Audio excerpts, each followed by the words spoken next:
ഒരു അർദ്ധരാത്രിയാണ്. സത്യത്തില് ഇന്നലെ പാർലമെന്റിൽ നിങ്ങൾ കണ്ടിരിക്കും, കോൺഗ്രസിന്റെ നേതാക്കളായിട്ടുള്ള സോണിയാഗാന്ധി, രാഹുൽ ഗാന്ധി ഇവരെല്ലാം തന്നെ ഭരണഘടന ഉയർത്തിപ്പിടിച്ചുകൊണ്ടാണ് ഒരു സമരത്തിന് നേതൃത്വം കൊടുത്തത്. ഇന്ന് നമ്മുടെ രാജ്യത്ത് ജനാധിപത്യത്തിന്റെ ഒരു കശാപ്പും നടന്നിട്ടില്ല. ജനാധിപത്യ രീതിയിലാണ് 18ാം ലോക്സഭാ തെരഞ്ഞെടുപ്പ് നടന്നത്. ആ സമയത്ത് ഇന്ത്യൻ ജനാധിപത്യം തകർക്കപ്പെട്ടു. ഇന്ത്യൻ ജനാധിപത്യം നേരായ രീതിയിലല്ല പോകുന്നത്, തെരഞ്ഞെടുപ്പിൽ കൃത്രിമമുണ്ട് എന്ന് വരുത്തി തീർക്കാൻ വോട്ടിംഗ് യന്ത്രത്തിൽ കൃത്രിമത്വം ആരോപിക്കാൻ കോൺഗ്രസും കോൺഗ്രസ് നേതൃത്വം തയ്യാറായിരുന്നു. പക്ഷെ തെരഞ്ഞെടുപ്പ് ഫലം വന്നപ്പോ ഈ വോട്ടിംഗ് മെഷീനെ കുറിച്ചോ വോട്ടിംഗ് യന്ത്രത്തെക്കുറിച്ചോ കോൺഗ്രസിന് യാതൊരു പരാതി ഉണ്ടായിരുന്നില്ല. അതാ തോറ്റാൽ അത് വോട്ടിംഗ് യന്ത്രത്തിന്റെ തകരാറ് കൊണ്ടാണെന്ന് ഫലിപ്പിക്കാനും ഇന്ത്യയിൽ ജനാധിപത്യം അപകടത്തിലാണെന്ന് ലോകത്തെയും ബോധ്യപ്പെടുത്താനുമുള്ള ഒരു വലിയ ഗൂഢാലോചനയുടെ ഭാഗമായിട്ടായിരുന്നു കോൺഗ്രസ് ഈ ഇലക്ഷൻ വോട്ടിംഗ് യന്ത്രത്തിനെതിരെ ആരോപണം ഉന്നയിച്ചു. ഞാൻ സൂചിപ്പിച്ചത് ഇപ്പോ ഇന്ത്യയിൽ ജനാധിപത്യത്തിന്റെ ഒരു കശാപ്പുമില്ല. പക്ഷേ എന്നിട്ടും ഭരണഘടന ഉയർത്തിപ്പിടിച്ചുകൊണ്ടാണ് കോൺഗ്രസിന്റെ സമരം. അത് സമരത്തിന് നേതൃത്വം കൊടുക്കുന്നത് രാഹുൽ ഗാന്ധിയാണ്, സോണിയാഗാന്ധിയാണ്. പക്ഷെ ഒരു കാര്യം അവർ ഓർക്കേണ്ടത്, ഈ ഭാരതത്തിന്റെ ജനാധിപത്യത്തെ കുഴിച്ചു മൂടുകയും ഭരണഘടന പിച്ചു ചീന്തുകയും ചെയ്ത തങ്ങളുടെ മുത്തശ്ശി ചെയ്ത ക്രൂരതയോട് സത്യത്തിൽ ഇന്നലെ സോണിയാഗാന്ധിയും രാഹുൽ ഗാന്ധിയും ഭരണഘടന ഉയർത്തിപ്പിടിച്ച് ഇന്ത്യയിലെ ജനങ്ങളോട് മാപ്പ് ചോദിക്കേണ്ടതായിരുന്നു സത്യത്തിൽ. കാരണം അത്രയും സമാനതയില്ലാത്ത ക്രൂരത. എന്തൊക്കെ ക്രൂരത എന്ന് പറയുന്നത്, കേരളത്തിലെ പോലീസ് സ്റ്റേഷനിൽ നടന്നിട്ടുള്ള പുതിയ പുതിയ മർദ്ദന മുറകളെ കുറിച്ച് ഗവേഷണം നടത്തുകയായിരുന്നു പോലീസ്. ഇതിനെതിരായിട്ട് സമരം ചെയ്ത RSS, BJP അതുപോലെ പ്രതിപക്ഷത്തിന്റെ നേതാക്കന്മാരെയും പ്രവർത്തകന്മാരെയും പല പുതിയ പുതിയ നൂതനമായിട്ടുള്ള കിരാതമായ മർദ്ദന മുറകൾ നടത്തിക്കൊണ്ട് അവർ ജീവച്ഛവമാക്കുകയായിരുന്നു ചെയ്തിരുന്നത്. അത്രമാത്രം ത്യാഗങ്ങളും സഹനങ്ങളും പീഡനങ്ങളും ഈ അടിയന്തരാവസ്ഥക്കെതിരെ സമരം നടത്തിയ ആളുകൾക്ക് നേരിടേണ്ടി വന്നു. ഇതൊരു ഭാഗത്ത്. മറുഭാഗത്ത് എന്താ ചെയ്തത്? എല്ലാ നമ്മുടെ ഭരണഘടനാ സ്ഥാപനങ്ങളെ മുഴുവൻ തന്നെ അട്ടിമറിച്ചു. നമ്മുടെ ജുഡീഷ്യറി, നമ്മുടെ പാർലമെന്റ് എന്നുവേണ്ട മാധ്യമങ്ങള്, ഇതെല്ലാം തന്നെ മുഴുവൻ തന്നെ ചങ്ങലക്കിടുകയാണ് ചെയ്തിരുന്നത്. ഇന്ന് BJP അല്ലെങ്കിൽ നരേന്ദ്രമോദി ജനാധിപത്യ വിരുദ്ധ പ്രവർത്തനം നടത്തുന്നു. ഭരണഘടന ഇവിടെ അമെൻമെന്റ് ചെയ്യാൻ പോകുന്നു, ഭേദഗതി നടത്താൻ വേണ്ടി പോകുന്നു എന്ന പ്രചരണം നടത്തുന്ന കോൺഗ്രസ്, നെഹ്റു കുടുംബം എന്താ ചെയ്തത്? ഇതിനൊക്കെ കുഴിച്ചു മൂടുകയായിരുന്നു. ഈ നെഹ്റു കുടുംബത്തിന്റെ ഒരു പ്രത്യേക ശ്രീമതി ഗാന്ധി ജനാധിപത്യ വിരുദ്ധ മാർഗങ്ങളിലൂടെ അല്ലെങ്കിൽ ഫാസിസ്റ്റ് നടപടികളിലൂടെ ഈ പ്രതിപക്ഷത്തെ അടിച്ചുമർത്താനും അധികാരം നിലനിർത്താനും വേണ്ടി ശ്രമിച്ചു. അടിയന്തരാവസ്ഥയിലൂടെ ശ്രീമതി ഗാന്ധി ശ്രമിച്ചത് അധികാരം നിലനിർത്താനാണ്. കോൺഗ്രസ് നോക്കിയാൽ, കോൺഗ്രസിന്റെ രാഷ്ട്രീയ ചരിത്രം പരിശോധിച്ചാൽ കോൺഗ്രസ് അധികാരത്തിലേറാനും അധികാരം നിലനിർത്താനും അവർ ജനാധിപത്യ വിരുദ്ധ മാർഗങ്ങൾ ആണ് സ്വീകരിച്ചത്. അവർ ഭരണഘടനയെ പിച്ചിച്ചീന്തിയിട്ടുണ്ട്. അടിയന്തരാവസ്ഥയിലൂടെ അധികാരം നിലനിർത്താൻ ശ്രമിച്ച കോൺഗ്രസ് ഇന്ന് അവിശുദ്ധ സഖ്യത്തിലൂടെ അധികാരത്തിലേറാൻ ശ്രമിക്കുകയാണ്. ഇപ്പൊ ജനാധിപത്യ വിരുദ്ധ മാർഗത്തിലൂടെ അധികാരത്തിലേറാൻ ശ്രമിക്കുക, അധികാരത്തിലേറിക്കഴിഞ്ഞാൽ ജനാധിപത്യ വിരുദ്ധ മാർഗത്തിലൂടെ ഭരണഘടനയെ പിച്ചിച്ചെഴുതിക്കൊണ്ട് അധികാരം നിലനിർത്താൻ ശ്രമിക്കുക. ഇത് നെഹ്റു കുടുംബത്തിന്റെയും കോൺഗ്രസിന്റെയും ഒരു DNA-യുടെ ഭാഗമാണ്. ഇപ്പൊ പണ്ഡിറ്റ് ഇന്ദിരാഗാന്ധിയുടെ ജനാധിപത്യ വിരുദ്ധതയുടെ ഫാസിസത്തിന്റെ ഒരു DNA ഉണ്ട്. ആ DNA എവിടുന്ന് കിട്ടിയതാണ്? പണ്ഡിറ്റ് ജവഹർലാൽ നെഹ്റുന്ന് കിട്ടിയതാണ്. ജവഹർലാൽ നെഹ്റു ആദ്യത്തെ പ്രധാനമന്ത്രിയായിട്ട് അവരോധിക്കപ്പെടാൻ നോക്കുന്ന സമയത്ത് കോൺഗ്രസിനകത്ത് ഒരു അഭിപ്രായ വോട്ടെടുപ്പുണ്ടായിരുന്നു. ഇന്ത്യയിൽ 12 കോൺഗ്രസിന്റെ പ്രദേശ് കമ്മിറ്റികളാണ് ഉണ്ടായിരുന്നത്. 12 പ്രദേശ് കോൺഗ്രസ് കമ്മിറ്റികൾ രാജ്യത്ത്. ആരായിരിക്കണം കോൺഗ്രസിന്റെ പ്രധാനമന്ത്രി സ്ഥാനാർത്ഥി അല്ലെങ്കിൽ പ്രധാനമന്ത്രി എന്ന് 12 PCCകളോടും ചോദിച്ചു. അതിൽ 8 PCCകൾ, അതായത് പ്രദേശ് കോൺഗ്രസ് കമ്മിറ്റികൾ പറഞ്ഞിരുന്നത് പണ്ഡിറ്റ് ജവഹർലാൽ നെഹ്റുവിന്റെ പേരല്ല, സർദാർ വല്ലഭായ് പട്ടേലിന്റെ പേര് പറഞ്ഞിട്ടുണ്ട് ഭൂരിപക്ഷം ആളുകൾ. പിന്നെ ചെറിയ ഒന്ന് രണ്ട് ആളുകൾ മറ്റു പലരുടെയും പേര് പറഞ്ഞിട്ടുണ്ട്. ആരും ജവഹർലാൽ നെഹ്റുവിന്റെ പേര് ഭൂരിപക്ഷം ആളുകളും പറഞ്ഞില്ല. പക്ഷേ പ്രധാനമന്ത്രിയായതാരാ? പണ്ഡിറ്റ് ജവഹർലാൽ നെഹ്റു. അപ്പൊ ജനാധിപത്യ വിരുദ്ധതയിലൂടെ തന്നെയാണ് പണ്ഡിറ്റ് ജവഹർലാൽ നെഹ്റുവിന്റെ അധികാരത്തിൽ പണ്ഡിറ്റ് ജവഹർലാൽ നെഹ്റു അധികാരത്തിൽ അവരോധിക്കപ്പെട്ടത്. ആ DNA ആണല്ലോ ശ്രീമതി ഗാന്ധിക്കും ഉണ്ടാവുക. അതുകൊണ്ട് ജനാധിപത്യ വിരുദ്ധതയുടെ ഫാസിസത്തിന്റെ DNA പണ്ഡിറ്റ് ജവഹർലാൽ നെഹ്റുവിന് കിട്ടിയത്, പിതാവിൽ നിന്ന് കിട്ടിയത് ശ്രീമതി ഗാന്ധിക്കുണ്ടായിരുന്നു. അടിയന്തരാവസ്ഥ പ്രഖ്യാപിക്കുന്ന സമയത്ത് നമ്മുടെ രാഷ്ട്രപതി ഫഖ്റുദ്ദീൻ അലി അഹമ്മദാണ്. അയാൾ ബാത്റൂമിലായിരുന്നു എന്നാണ് പറയുന്നത്. അടിയന്തരാവസ്ഥ പ്രഖ്യാപിച്ച സ്റ്റേറ്റ്മെന്റ് അവിടുത്തെ പാറാവുകാരൻ കുട്ടി കുളിമുറിയിലേക്ക് കൊടുത്തു എന്നാണ് പറഞ്ഞത്. അത് വായിച്ചു നോക്കാതെ തന്നെ ഒപ്പിട്ട് കൊടുത്തു. അടിയന്തരാവസ്ഥയും പ്രഖ്യാപിച്ചു. കേന്ദ്ര ക്യാബിനറ്റ് മന്ത്രിമാർ പിറ്റേ ദിവസമാണ് അറിഞ്ഞത്. അതിനു മുമ്പ് തന്നെ നോക്കണം നിങ്ങൾ. അടിയന്തരാവസ്ഥ പ്രഖ്യാപിച്ച ഉടനെ തന്നെ ഡൽഹിയിലെ മുഴുവൻ വാർത്താ മാധ്യമങ്ങളിലെയും ഇലക്ട്രിസിറ്റി കട്ട് ചെയ്തു. കാരണം ഈ വാർത്ത പുറത്തു വരാൻ പാടില്ല. നിമിഷങ്ങൾക്കകം, മണിക്കൂറുകൾക്കകം എല്ലാ പ്രതിപക്ഷ പാർട്ടി നേതാക്കന്മാരെയും അറസ്റ്റ് ചെയ്തു, ജയിലടച്ചു. പിറ്റേന്ന് മുതൽ അറസ്റ്റ് തുടരുകയാണ്. മാത്രമല്ല നമ്മുടെ നീതിന്യായ വ്യവസ്ഥയെ ചങ്ങലക്കിടുകയായിരുന്നു. 1970 മാത്രമല്ല, ഈ അടിയന്തരാവസ്ഥ പ്രഖ്യാപിക്കുന്നത് 75-ലാണെങ്കിൽ ഈ ഫാസിസ്റ്റ് നടപടി ശ്രീമതി ഗാന്ധി അതിനു മുമ്പേ ആരംഭിച്ചിട്ടുണ്ട്. 1971 ലോക്സഭാ തെരഞ്ഞെടുപ്പിൽ അവർക്ക് 3-2 ഭൂരിപക്ഷം കിട്ടി. ആ സമയം തന്നെ ഫാസിസത്തിന്റെ തയ്യാറെടുപ്പുകൾ, ഫാസിസ്റ്റ് ഭരണം നടപ്പാക്കാനുള്ള തയ്യാറെടുപ്പുകൾക്ക് ആരംഭം കുറിച്ചിരുന്നു. അതിന് ഒരു ഫാസിസ്റ്റ് ഭരണാധികാരിക്ക് ആവശ്യം എന്താ? ജുഡീഷ്യറിയെ ചങ്ങലക്കിടണം. അതിനുവേണ്ടി 1973 NN റായ് എന്ന് പറയുന്ന ഒരാളെ, കോൺഗ്രസിന് പറ്റിയ ഒരു ജഡ്ജിനെ സുപ്രീം കോടതിയിൽ ചീഫ് ജസ്റ്റിസായി നിയമിച്ചു. അപ്പോൾ ചീഫ് ജസ്റ്റിസായി നിയമിക്കുന്നത് എങ്ങനെ? ഈ റായിയേക്കാൾ എത്രയോ സീനിയോറിറ്റിയുള്ള 3 ജഡ്ജിമാരെ പിന്തള്ളിക്കൊണ്ടാണ് ജൂനിയർ ആയിട്ടുള്ള NN റായിയെ ഇന്ത്യയുടെ സുപ്രീം കോടതിയിലെ ചീഫ് ജസ്റ്റിസായിട്ട് അന്നത്തെ കോൺഗ്രസ് ഗവൺമെന്റ് ശ്രീമതി ഗാന്ധി നിശ്ചയിച്ചത്. തീർന്നില്ല. അന്ന് തള്ളപ്പെട്ടു പോയ ആളായിരുന്നു, നിങ്ങൾക്കറിയാം, നമ്മുടെ KS ഹെഗ്ഡെ എന്ന് പറയുന്ന നമ്മുടെ മംഗലാപുരത്തുകാരൻ ജസ്റ്റിസ് KS ഹെഗ്ഡെ. അന്ന് തള്ളപ്പെട്ട ആളാണ്.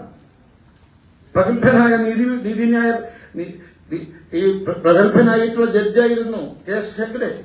അപ്പൊ സീനിയോറിറ്റിയുള്ള 3 പേരെ തള്ളിമാറ്റിക്കൊണ്ട് ജൂനിയർ ആയിരുന്ന റായിയെ അന്ന് സുപ്രീം കോടതി ജഡ്ജാക്കി മാറ്റി 73-ല്. 77-ല് വീണ്ടും ഇതേ പ്രവർത്തനം ശ്രീമതി ഗാന്ധി ചെയ്തു. 77-ല് HN ഖന്നയായിരുന്നു ചീഫ് ജസ്റ്റിസ് ആകേണ്ടിയിരുന്നത്. പക്ഷേ സീനിയോറിറ്റിയുടെ ഖന്നയെ ഈ ജസ്റ്റിസ് ആകാൻ അനുവദിച്ചില്ല. അതിന് പകരം ഈ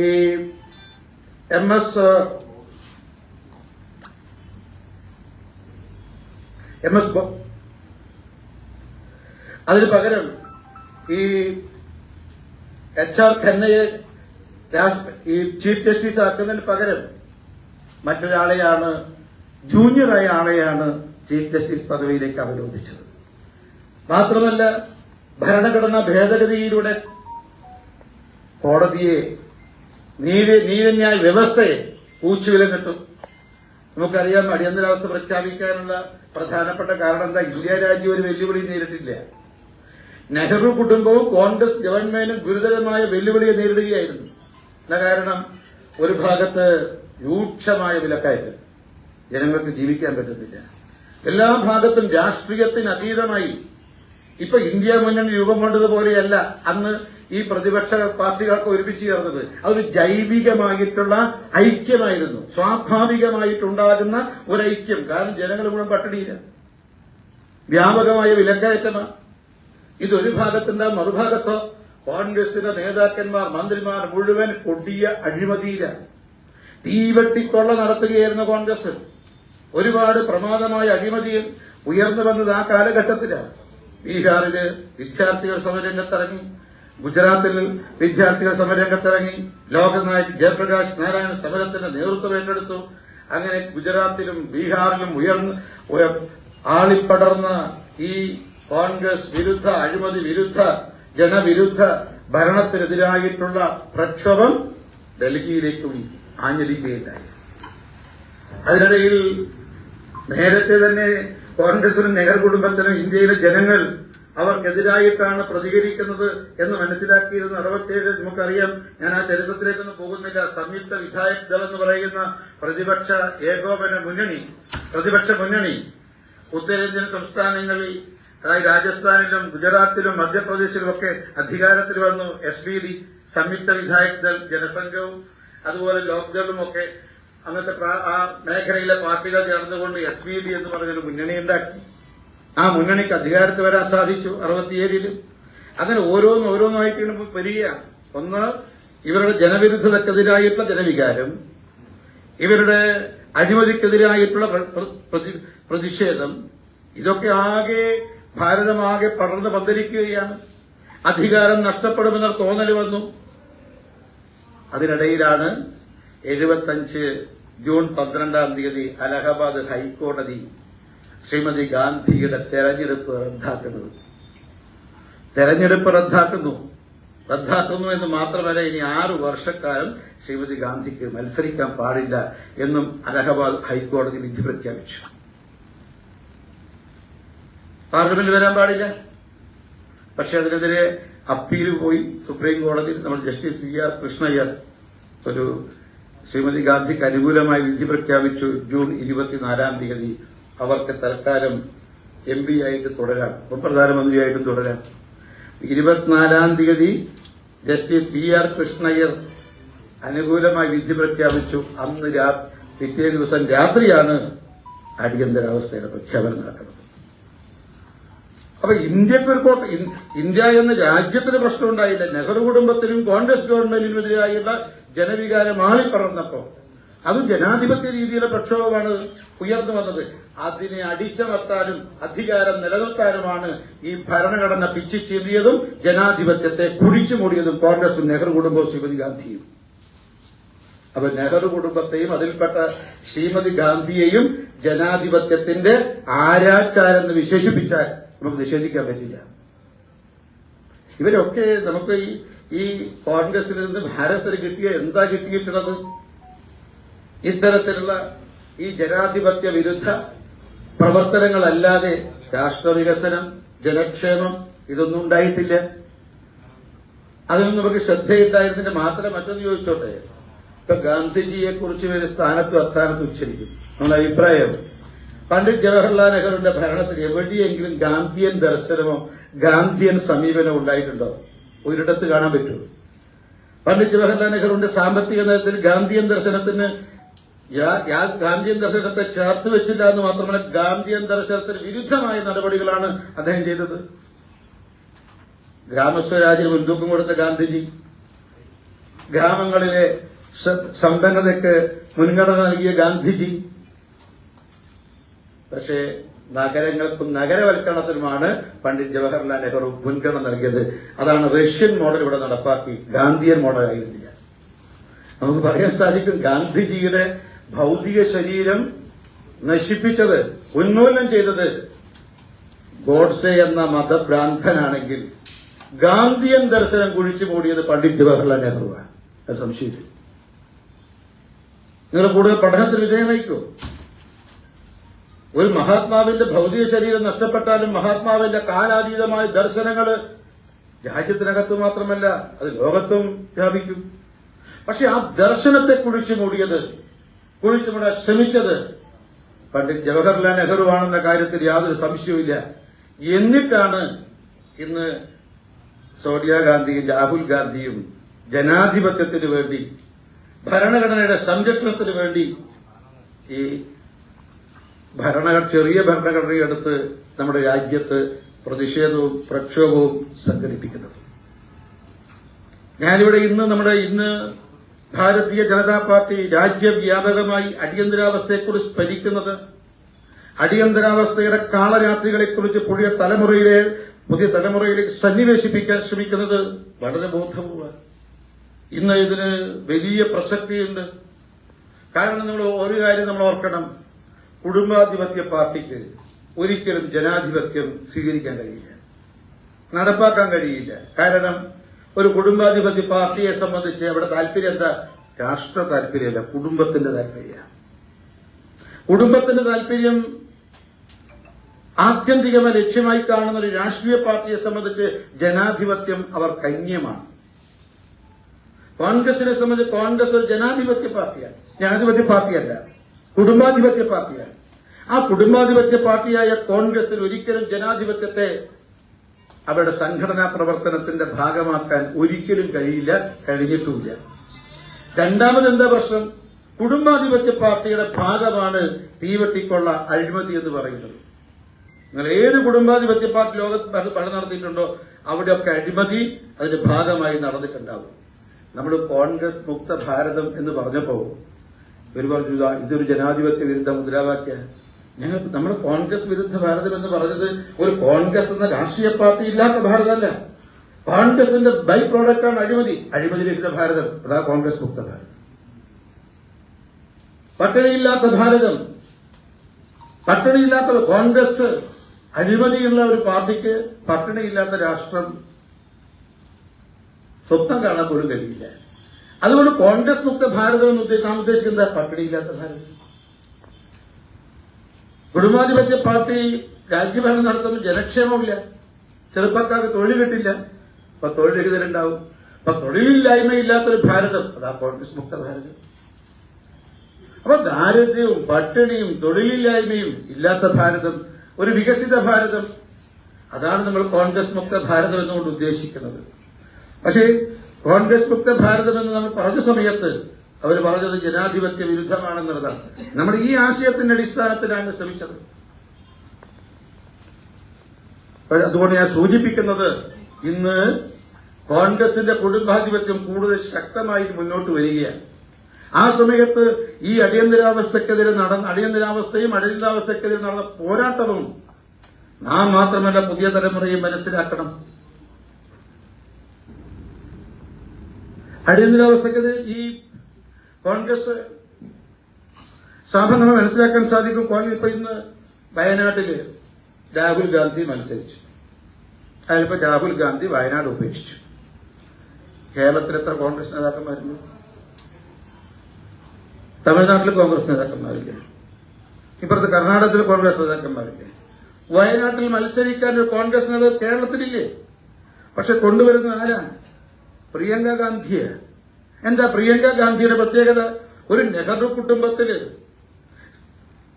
നെഹ്റു കുടുംബത്തിൽ പിറന്നുപോയി എന്നതിനപ്പുറത്ത് പ്രിയങ്ക ഗാന്ധിക്ക് എന്താ പ്രത്യേകത? അപ്പൊ കോൺഗ്രസിനകത്ത് വീണ്ടും ഈ കുടുംബാധിപത്യം ശക്തിപ്പെട്ടു വരികയാണ്. അങ്ങനെ ഒരു കോൺഗ്രസിന് കുടുംബാധിപത്യം ശക്തിപ്പെട്ടു വരുമ്പോ അതിൽ കൂടുതൽ എന്താ സംഭവിക്കാൻ പോകുന്നത്? നമ്മുടെ രാഷ്ട്രീയം അങ്ങോട്ടേക്ക് പോകും. മാത്രമല്ല കോൺഗ്രസിന്റെ നേതൃത്വത്തിൽ ബിജെപി വിരുദ്ധ സഖ്യം രൂപം കൊണ്ടിട്ടുണ്ട്.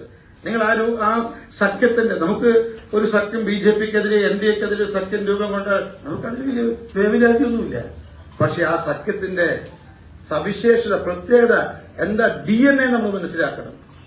ഇപ്പൊ ഉദാഹരണത്തിന് അടിയന്തരാവസ്ഥക്കെതിരെ എല്ലാ സംഘടനകളും പ്രതിപക്ഷ സംഘടനകളും അന്ന് രാജ്യത്ത് ഒന്നിച്ചു. ഞാൻ സൂചിപ്പിച്ചു, ആ ഒന്നിക്കൽ ഒരു ജൈവികമായിട്ടുള്ള ഐക്യമാണ്. കാരണം ജനങ്ങൾ ബുദ്ധിമുട്ടുകയാണ്, ജനങ്ങൾ ജീവിക്കാൻ പറ്റുന്നില്ല, വിലക്കയറ്റവും അഴിമതിയും ദാരിദ്ര്യവും പട്ടിണിയും എല്ലാം അന്ന് നിറഞ്ഞു നിൽക്കുകയാണ്. ആ സമയത്ത് Sanghatana Congress, Lok Dal, Jana Sangh, socialist party, Praja socialist party എല്ലാവരും ഒന്നിച്ചു. അത് ജൈവികമായ ഒന്നിക്കലാണ്. അടിയന്തരാവസ്ഥ പ്രഖ്യാപിച്ചതിന് ശേഷം ജയിലിനകത്ത് ഇവരുടെ ഐക്യമുണ്ടായി, ജയിലിന് പുറത്തും ഈ ഐക്യമുണ്ടായി. ഞാൻ സൂചിപ്പിച്ചത് അടിയന്തരാവസ്ഥ കാലത്ത് കോൺഗ്രസിനെതിരെ ഉയർന്നു വന്ന പ്രതിപക്ഷ ഐക്യം എന്ന് പറയുന്നത് ഒരു ജൈവികമായ നാച്ചുറൽ പ്രകൃതിദത്തമായ ഐക്യമാണ്.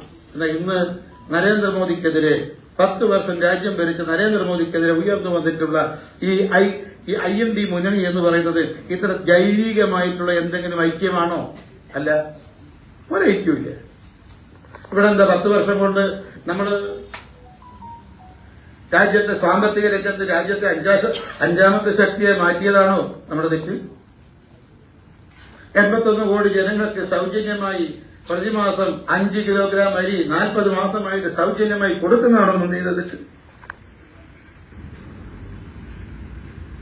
ഇന്ത്യയിലെ തൊഴിലില്ലായ്മ പരിഹരിക്കാൻ വേണ്ടി മുദ്രാ ലോൺ നടപ്പാക്കിയതാണോ നാം ചെയ്ത തെറ്റ്? കർഷകർക്ക് 10 കോടി കർഷകന്മാർക്ക് പ്രതിവർഷം 6000 രൂപ ധനസഹായം നൽകിയതാണോ നാം ചെയ്ത തെറ്റ്? വിലക്കയറ്റം ഇന്ന് എവിടെയെങ്കിലും ചർച്ച ചെയ്യപ്പെടുന്നുണ്ടോ? ഇല്ല. അഴിമതി എവിടെയെങ്കിലും ചർച്ച ചെയ്യപ്പെടുന്നുണ്ടോ? ഇല്ല.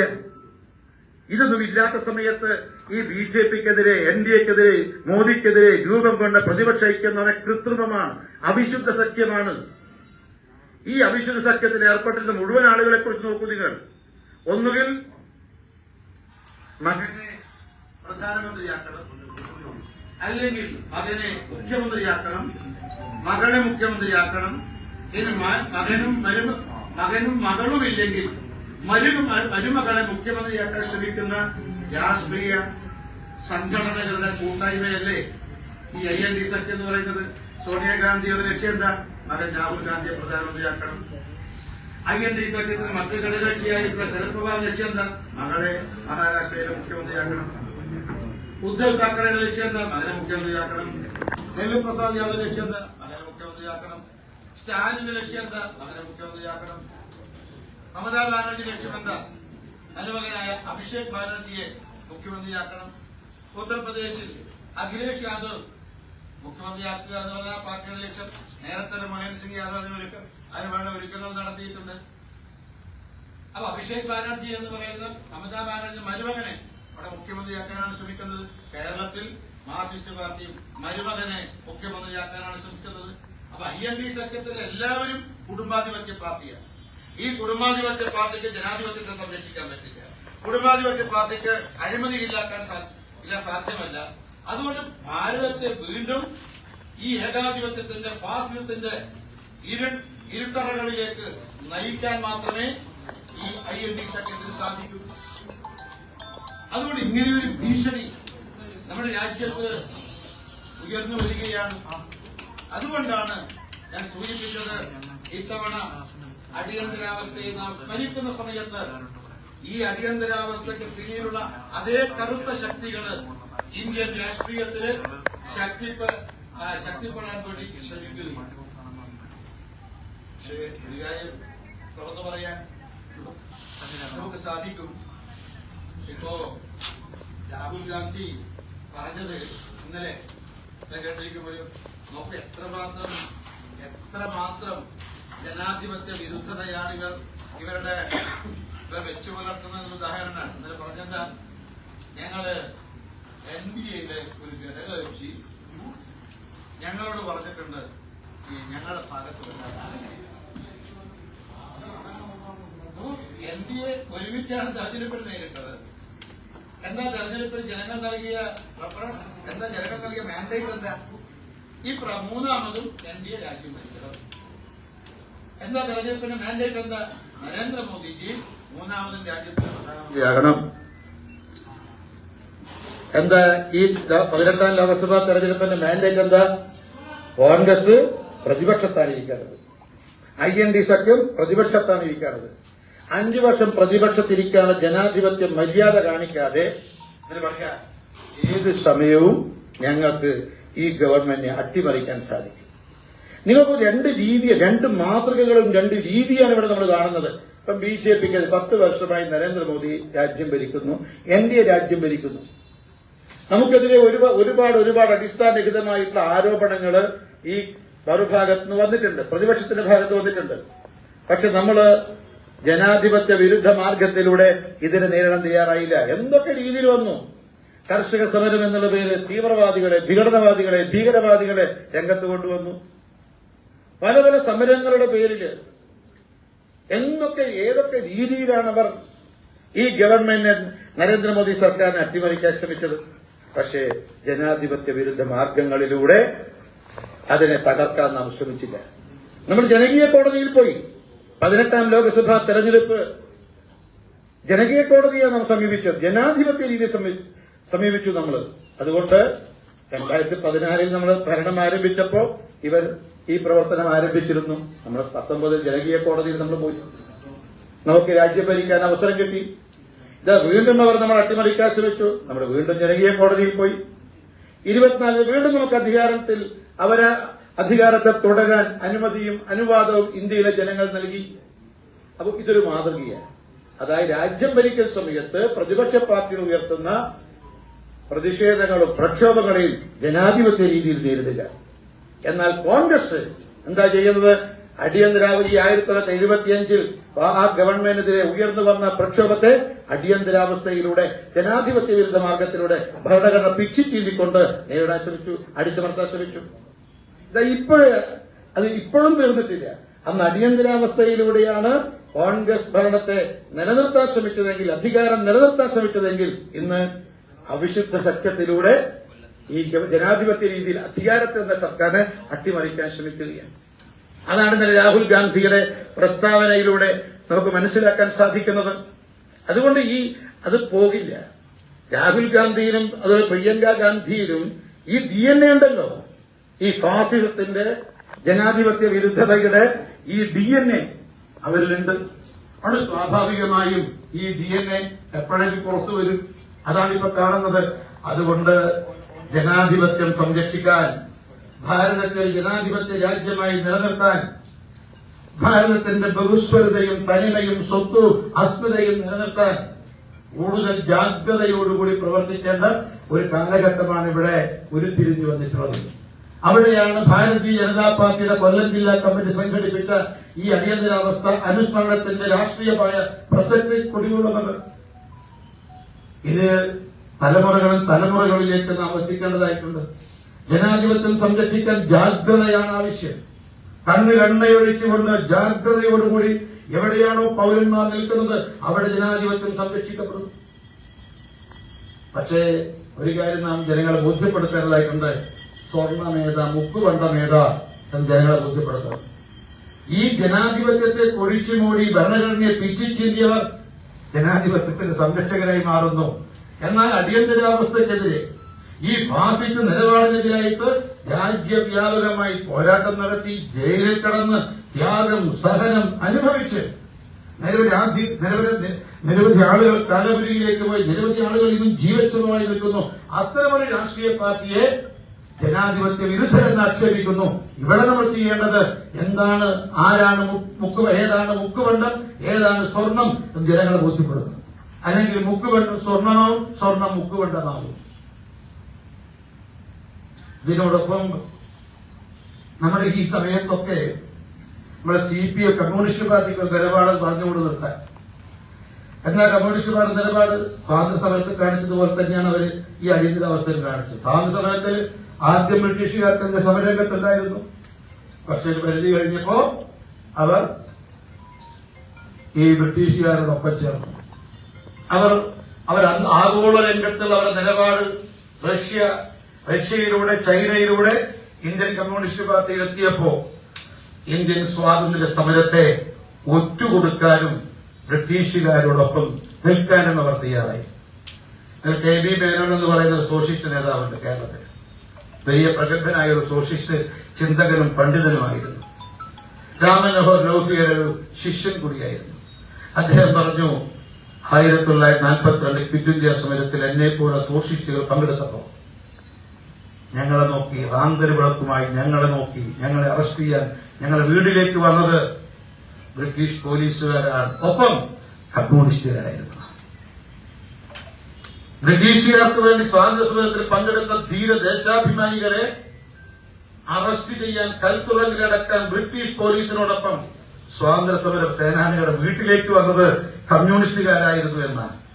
കാന്തലോട് കുഞ്ഞമ്പുവിനെ പോലെ കമ്മ്യൂണിസ്റ്റ് നേതാക്കന്മാരെ സ്വാതന്ത്ര്യ സമരത്തിൽ പങ്കെടുക്കുന്നവരെ വകവരുത്താൻ വേണ്ടിയിട്ട് അന്നത്തെ കമ്മ്യൂണിസ്റ്റ് പാർട്ടി നിയോഗിച്ചു എന്ന് പിന്നീട് അദ്ദേഹം വെളിപ്പെടുത്തുകയുണ്ടായി. നമ്മുടെ ഇന്ത്യയിലെ സ്വാതന്ത്ര്യ സമര സേനാനികളെ മുഴുവൻ തന്നെ അപമാനിക്കത്തക്ക രീതിയിലുള്ള പ്രസ്താവനകളും ലേഖനങ്ങളും പ്രസിദ്ധീകരിച്ച പാർട്ടിയാണ് കമ്മ്യൂണിസ്റ്റ് പാർട്ടി. ഗാന്ധിജിയെ ഒരിക്കലും ഗാന്ധിജി എന്ന് പറഞ്ഞിട്ട് വാർത്തയിലെ പവൻ എന്ന് മാത്രമേ പറഞ്ഞു. ജപ്പാൻകാരുടെ ചെരുപ്പ് നക്കിയെന്നായിരുന്നു നേതാജി സുഭാഷ് ചന്ദ്രബോസിനെ കമ്മ്യൂണിസ്റ്റുകാർ വിശേഷിപ്പിച്ചത്. മാത്രമല്ല ഇതിന് ആധികാരികമായ രേഖയുണ്ട്. ഏറ്റവും ഒടുവിൽ രാജ്യം സ്വതന്ത്രമാകുമെന്ന് പറഞ്ഞപ്പോൾ ക്യാബിനറ്റ് മിഷൻ ബ്രിട്ടനിൽ നിന്ന് ഇന്ത്യയിലേക്ക് വന്നു. ആ സമയത്ത് ജിന്ന ദുരാഷ്ട്രവാദം ഉന്നയിച്ചിരുന്നു മുസ്ലിം ലീഗ്. സത്യത്തിൽ നോക്ക്, ഈ രാജ്യത്തെ മതപരമായ വിഭജനം നടത്തിയത് ആരാ? 3 ജാമാർ ചേർന്നില്ല. 3 ജാമാർ ചേർന്നില്ല. ആരാ 3 ജാമാർ? ദുരാഷ്ട്രവാദത്തിന്റെ ആദ്യത്തെ പ്രമേയം അവതരിപ്പിച്ച മുസ്ലിം ലീഗിന്റെ സമ്മേളനത്തിൽ ജിന്നയാണ്. ലീഗിന്റെ നേതാവ് ജിന്ന ഈ ദുരാഷ്ട്രവാദ ഹിന്ദുക്കളുടെ കൂടെ ഞങ്ങൾക്ക് ജീവിക്കാൻ പറ്റില്ല എന്ന് മുസ്ലിം ലീഗ് പ്രമേയം പാസാക്കിയപ്പോ ഇന്ത്യയിലെ ബഹുഭൂരിപക്ഷം മുസ്ലിങ്ങൾ ഇത് ഭ്രാന്തൻ ആവശ്യമാണെന്ന് പറഞ്ഞുകൊണ്ട് അതിനെ നിരാകരിച്ചു. പക്ഷേ ഈ പാകിസ്ഥാൻ എന്ന വാദം, ദുരാഷ്ട്രവാദത്തെ ആദർശത്തിന്റെ പരിവേഷം നൽകി അതിനെ അംഗീകരിച്ച പാർട്ടി കമ്മ്യൂണിസ്റ്റ് പാർട്ടിയുടെ നേതാവ് ജോഷിയാണ്. 42 ആഗസ്റ്റ് 9 പീപ്പിൾസ് വാർ എന്ന് പറയുന്ന കമ്മ്യൂണിസ്റ്റ് പാർട്ടിയുടെ ഈ പ്രസിദ്ധീകരണത്തിൽ പേര് വെച്ചെഴുതിയ ലേഖനത്തിൽ ജോഷി പറഞ്ഞു, ഹിന്ദുക്കളിൽ നിന്നും സാംസ്കാരികമായി സാമൂഹ്യമായി എല്ലാ അർത്ഥത്തിലും വ്യത്യസ്തത പുലർത്തുന്ന മുസ്ലിങ്ങൾക്ക് പ്രത്യേകം രാഷ്ട്രം വേണമെന്ന് പറഞ്ഞാൽ എന്റെ പാർട്ടിക്ക് അതിനെതിരെ നിൽക്കാൻ സാധ്യമല്ല. ജിന്നെ അവതരിപ്പിച്ച ദുരാഷ്ട്രവാദ പ്രമേയം അംഗീകരിച്ച ആദ്യത്തെ രാഷ്ട്രീയ പാർട്ടി കമ്മ്യൂണിസ്റ്റ് പാർട്ടിയാണ്, ജോഷി. ഏറ്റവും ഒടുവിൽ ജിന്ന അവതരിപ്പിച്ച പ്രമേയം, ജോഷി അംഗീകരിച്ച പ്രമേയം, അത് അനുവദിച്ചത് ജവഹർലാൽ നെഹ്റു. ഈ 3 ജാമാർ ചേർന്നിട്ടാണ് നമ്മുടെ ഭാരതം മതത്തിന്റെ അടിസ്ഥാനത്തിൽ പ്രിയമുള്ളവരെ വെട്ടിക്കുറിച്ചത്. മാത്രമല്ല ഈ 3 ജാമാരുടെ പിന്നിൽ 3 സംഘടനകളുണ്ട്. ആരൊക്കെയാ? ഒന്ന് കമ്മ്യൂണിസ്റ്റ്, ഒന്ന് കമ്മ്യൂണലിസ്റ്റ്, മറ്റൊന്ന് കോൺഗ്രസ്. സി ക്യൂബ്ഡ് സഖ്യം. കമ്മ്യൂണിസ്റ്റ്, കോൺഗ്രസ്, കമ്മ്യൂണിസ്റ്റ് സഖ്യം. ഇതാ രാജ്യത്ത് ഇന്ന് വീണ്ടും ആ സഖ്യം അവതരിച്ചിരിക്കുകയാണ്. ഇന്ന് കോൺഗ്രസും കമ്മ്യൂണിസ്റ്റും രാജ്യവ്യാപകമായി ഒന്നായി ഒരു സി ക്യൂബ്ഡ് സഖ്യം രാജ്യത്ത് ഇന്ന് നിലനിൽക്കുകയാണ്. ഈ സി ക്യൂബ്ഡ് തന്നെ നോക്കൂ, കുറച്ചുകൂടി നിങ്ങൾ വിശദമായിട്ട് പഠനത്തിന് വിധേയമാക്കൂ. ഈ സി ക്യൂബ്ഡ് സഖ്യം ഇത് നിലനിൽക്കുന്നുണ്ട്. അതുകൊണ്ട് അപകടകരമായ ഒരു സാഹചര്യം നമ്മൾ മുന്നിൽ കാണുന്നുണ്ട്. പക്ഷെ ഒരു കാര്യം നമുക്ക് ഉറപ്പുണ്ട്, അപ്പൊ ഇവരൊക്കെ പറയുന്നത് ഈ 10 കൊല്ലം നമ്മൾ ഭരിച്ചു, നമുക്കതുകൊണ്ട് മതിയായി, നിങ്ങൾ അവസാനം കുറിക്കാൻ പോവുകയാണ്. അല്ല, നമ്മെ സംബന്ധിച്ച് നമ്മുടെ ആദർശത്തിന്റെ യാത്ര നമുക്ക് ഒരു ഉദാത്തമായ ഉജ്ജ്വലമായ ലക്ഷ്യമുണ്ട്. അത് പരം വൈഭവൻ നേതൃത്വ രാഷ്ട്രം. ഈ ഭാരതം ജഗദ്ഗുരു സ്ഥാനത്തെത്തിക്കുക, ലോകത്ത് 1ാമത്തെ ശക്തിയെ ഭാരതത്തെ മാറ്റുക, ഇതാണ് നമ്മുടെ ലക്ഷ്യം. ഈ ജഗദ്ഗുരു സ്ഥാനത്തിന് വേണ്ടി, ആ ഒരു ഉദാത്തമായ ലക്ഷ്യത്തിന് വേണ്ടി നാം ആരംഭിച്ച യാത്ര 1980-ലോ 1951-ലോ അല്ല, BJP രൂപം കൊണ്ട് 80-ലോ അല്ലെങ്കിൽ ജനസംഘ രൂപം കൊണ്ട് 51-ലോ അല്ല. ആ യാത്ര ആരംഭിച്ചത് 1925-ലാണ്. ആ യാത്ര ആരംഭിച്ചത് 100 വർഷം തികയാൻ പോവുകയാണ്. ആ യാത്രക്കിടയിൽ നമ്മൾ ഒരുപാട് നമ്മൾ കടന്നു വന്ന പിന്നിട്ട പാതകൾ കണ്ടകാകീർണമായിരുന്നു, കല്ലും മുള്ളും നിറഞ്ഞതായിരുന്നു. അത് അനുഭവിച്ചവർ ഈ സ്റ്റേജിലുണ്ട്, അപ്പുറത്തുണ്ട്. ഒരു കാലത്ത് നാം അനുഭവിച്ച കണ്ടകാകീർണമായ മാർഗം. അങ്ങനെ നാം മുന്നോട്ട് പോകുന്ന സമയത്ത് ആദർശത്തിന്റെ പ്രേരണയോടുകൂടി ഉദാത്തമായ ലക്ഷ്യത്തിന് വേണ്ടി നാം മുന്നോട്ട് പോകുന്ന സമയത്ത് വലിയ പ്രതിസന്ധികൾ നേരിട്ടിട്ടുണ്ട്. അതൊരു പ്രതിസന്ധിയാണ് 21 മാസക്കാലത്തെ അടിയന്തരാവസ്ഥ എന്ന് പറയുന്നത്. നെഞ്ചത്ത് ഗാന്ധിജിയുടെ ബാഡ്ജും കുത്തി 6, 7, 10, 15, 20, 25 പേർ രാജ്യത്തിന്റെ എല്ലാ ഭാഗത്തും സമരം ചെയ്തു. വിപ്ലവകാരികൾ എന്ന് പറയുന്ന മാർക്സിസ്റ്റ് പാർട്ടിയിലെ നേതാക്കന്മാരെ അന്ന് ആദ്യം അറസ്റ്റ് ചെയ്തിരുന്നു. അവര് ജയിലിലെ ഉണ്ടയ്ക്ക്, ജയിലിലെ മുത്താരി ഉണ്ടയ്ക്ക് ധനം പോരാ എന്ന് പറഞ്ഞുകൊണ്ട് അതിനകത്ത് സമരം ചെയ്തപ്പോൾ നാം ജനാധിപത്യം പുനഃസ്ഥാപിക്കണമെന്നും സ്വേച്ഛാധിപത്യം അവസാനിപ്പിക്കണമെന്ന് ആവശ്യപ്പെട്ടുകൊണ്ട് നമ്മുടെ സ്വയം സേവകന്മാർ, നമ്മുടെ പ്രവർത്തകന്മാർ രാജ്യവ്യാപകമായി സമരം ചെയ്തു. കൊല്ലത്ത് നടന്ന സമരം പട്ടാളക്കാരി ശിവദാസന്റെ നേതൃത്വത്തിൽ. അതേപോലെ ഈ ഞാൻ പുസ്തകങ്ങൾ മനസ്സിലാക്കിയത് കൊല്ലത്ത് നിന്നും തിരുവനന്തപുരത്ത് പോയിട്ട് ഈ കൊല്ലം ജില്ലയിലെ ധീരരായ പ്രവർത്തകർ സമരം നടത്തിയിട്ടുണ്ട്. കൊല്ലത്തിനും ഈ കറുത്ത നാടുകളെ തൂത്തെറിയാനുള്ള പോരാട്ടത്തിന് ഈ കൊല്ലത്തിനും അതിന്റേതായ സംഭാവനയുണ്ട്. പക്ഷെ നമ്മുടെ സഹനത്തിലൂടെ, ത്യാഗത്തിലൂടെ, സമർപ്പണത്തിലൂടെ നാം നടത്തിയൊരു പോരാട്ടം, ആ പോരാട്ടം ഞാൻ നേരെ സൂചിപ്പിച്ചതുപോലെ മുന്നോട്ടേക്കുള്ള ഈ ഉദാത്തമായ ലക്ഷ്യത്തെ നോക്കിക്കൊണ്ടുകൊണ്ടുള്ള നാം ആദർശത്തിന്റെ പ്രേരണയോടെ ഉള്ള നമ്മുടെ ആ മുന്നോട്ടേക്കുള്ള യാത്രയിൽ നാം പിന്നിട്ട നാഴികക്കല്ലുകളാണ്. ഇതുകൊണ്ട് അവസാനിക്കുന്നില്ല. 10 കൊല്ലം നമ്മളിപ്പോ അധികാരത്തിൽ വന്നു. അന്ന് എംപിമാരും MLA മാരും കുറവായിരുന്നു. ഇത് നമുക്ക് രാജ്യത്ത് MLA മാരും MP മാരുണ്ട്, സംസ്ഥാന ഭരണമുണ്ട്, എല്ലാം ഉണ്ട്. പക്ഷേ ഇതുകൊണ്ട് അവസാനിക്കുന്നില്ല. നമ്മുടെ ഈ അല്പം സീറ്റുകളുടെ എണ്ണം കുറഞ്ഞതുകൊണ്ട് 303 സീറ്റിൽ നിന്ന് 242 സീറ്റിലേക്ക് എത്തിയത് കൊണ്ട് BJP തളർന്നുപോയി എന്ന് പറയുന്നവർ പറയാനുള്ളത് ഇതുകൊണ്ടൊന്നും അവസാനിക്കുന്നില്ല. ഞങ്ങളുടെ ലക്ഷ്യം ഈ പരം വൈഭവം എന്നുള്ള ജഗദ്ഗുരുസ്ഥാനം, ഭാരതത്തെ ജഗദ്ഗുരുസ്ഥാനം എത്തിക്കുക എന്നുള്ളതാണ്. അത് നേടുമെന്ന കാര്യത്തിൽ യാതൊരു സംശയമില്ല. ഭാരതത്തിന്, ലോകത്തിന് മുന്നിൽ ഭാരതത്തിന് അതിന്റേതായ പങ്ക് വഹിക്കാനുണ്ട്. നമ്മുടെ ഗതകാല വൈഭവം നമുക്ക് വീണ്ടെടുക്കേണ്ടതായിട്ടുണ്ട്. ശാസ്ത്രത്തിന്റെയും കാര്യത്തിൽ, സമ്പത്തിന്റെയും സംസ്കാരത്തിന്റെയും കാര്യത്തിൽ ഒന്നാം സ്ഥാനത്തുണ്ടായിരുന്ന ഭാരതം ഈ അടിമത്തക്കാരന്റെ പാദങ്ങളിൽ നിന്ന് പാഠം പഠിച്ചവർ രാജ്യം ഭരിച്ചതിലൂടെ ഉണ്ടായിട്ടുള്ള ആഘാതവും ഒരുപക്ഷെ നമ്മളെ പിന്നോട്ടേക്ക് നയിച്ചിട്ടുണ്ടാകാം. പക്ഷെ ഇന്ന് ഭാരതം മുന്നോട്ടേക്കാണ്. നമ്മുടെ 2047 ആകുമ്പോഴേക്കും ഭാരതം ലോകത്തിലെ ഒന്നാമത്തെ ശക്തിയാവുക എന്ന ഉദാത്തമായ ലക്ഷ്യത്തിലേക്കാണ് നമ്മുടെ യാത്ര. ആ യാത്രയെ തടഞ്ഞു നിർത്താൻ ഈ അവിശുദ്ധ സഖ്യം, ഇന്ത്യ സഖ്യത്തിന് സാധ്യമല്ല എന്ന് വളരെ വ്യക്തമായിട്ട് പറയാൻ നമുക്ക് സാധിക്കും. അതുകൊണ്ട് പ്രിയമുള്ളവരെ, പക്ഷേ നാം ജാഗ്രതയോടുകൂടിയിട്ട്, ജാഗരൂകരായിട്ട് നമുക്ക് ഈ കാലഘട്ടത്തെ, ഈ രാഷ്ട്രീയ സാഹചര്യത്തെ നാം മനസ്സിലാക്കേണ്ടതായിട്ടുണ്ട്. അതനുസരിച്ച് നമ്മുടെ സംഘടനാ പ്രവർത്തനവും രാഷ്ട്രീയ പ്രവർത്തനവും പൊതുപ്രവർത്തനവും നടത്താൻ നമുക്ക് സാധിക്കണം. ഈ അവസരത്തിൽ നാം ഓർക്കേണ്ടത്, ഈ ഒരു കാലരാത്രി 49 വർഷം മുമ്പ് ഈ കോൺഗ്രസും ശ്രീമതി ഗാന്ധിയും നെഹ്റു കുടുംബവും ഈ അടിയന്തരാവസ്ഥ പ്രഖ്യാപിച്ചപ്പോൾ അതിനെതിരെ ധീരമായി പോരാടിയ നമ്മുടെ പൂർവ്വകാല സൂരികളുണ്ടല്ലോ, അവർക്ക് മുന്നിൽ നമുക്കൊന്ന് നമ്രശിരസ്കരായി നിൽക്കാം. അവർ നടത്തിയ ത്യാഗോജ്ജലമായ പോരാട്ടമാണ് ഇന്ന് ഭാരതം ജനാധിപത്യ രാജ്യമായിട്ട് നിലകൊള്ളുന്നത്. എനിക്കും നിങ്ങൾക്കുമെല്ലാം, ഈ മാധ്യമ സുഹൃത്തുക്കൾക്കെല്ലാം നിർഭയമായിട്ട് എഴുതാൻ, മോദിജിക്കെതിരെ നിർഭയമായിട്ട് അച്ചുകൾ നിരത്താൻ അല്ലെങ്കിൽ വാർത്തകൾ കൊടുക്കാൻ നമ്മുടെ മാധ്യമങ്ങൾക്കും സാധിക്കുന്നത് നാം നടത്തിയ പോരാട്ടത്തിന്റെ ഭാഗമായിട്ടാണ്.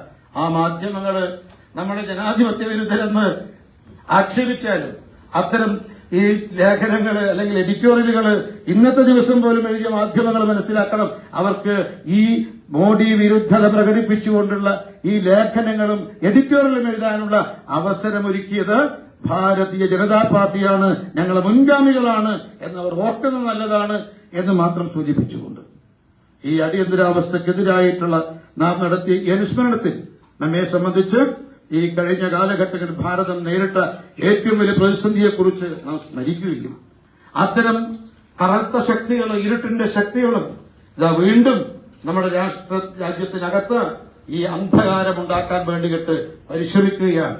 അടിയന്തരാവസ്ഥ അന്ധകാരത്തിന്റെ പ്രതീകമാണ്.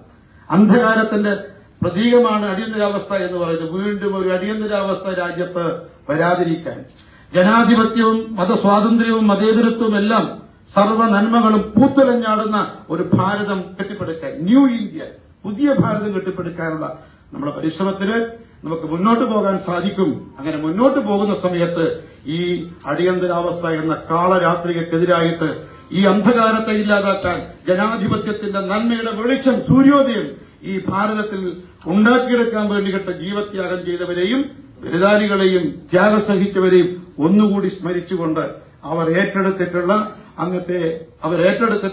മുദ്രാവാക്യവും അവരേറ്റെടുത്തിട്ടുള്ള ആ ലക്ഷ്യവും അത് ലക്ഷ്യസ്ഥാനത്തേക്ക് എത്തിക്കാൻ നാം എല്ലാവരും പരിശ്രമിക്കും എന്നുള്ള പ്രതിജ്ഞ പുതുക്കിക്കൊണ്ട് നമുക്ക് മുന്നോട്ട് പോകാൻ സാധിക്കണമെന്ന് മാത്രം സൂചിപ്പിച്ചുകൊണ്ട് ഈ അടിയന്തരാവസ്ഥ അനുസ്മരണ പരിപാടി ഭാരതീയ ജനതാ പാർട്ടിയുടെ കൊല്ലം ജില്ലാ ഘടകം സംഘടിപ്പിച്ച ഈ അനുസ്മരണ പരിപാടി ഔപചാരികമായി ഉദ്ഘാടനം ചെയ്തതായി പ്രഖ്യാപിക്കുന്നതോടൊപ്പം എന്റെ ചെറുഭാഷണം ശ്രമിച്ചിട്ടുള്ള സഹപ്രവർത്തകരെ, മാധ്യമ സുഹൃത്തുക്കളെ, നിങ്ങൾക്കെല്ലാവർക്കും ഹൃദയം നിറഞ്ഞ കൃതജ്ഞത രേഖപ്പെടുത്തിക്കൊണ്ട് നിർത്തുന്നു. നമസ്കാരം.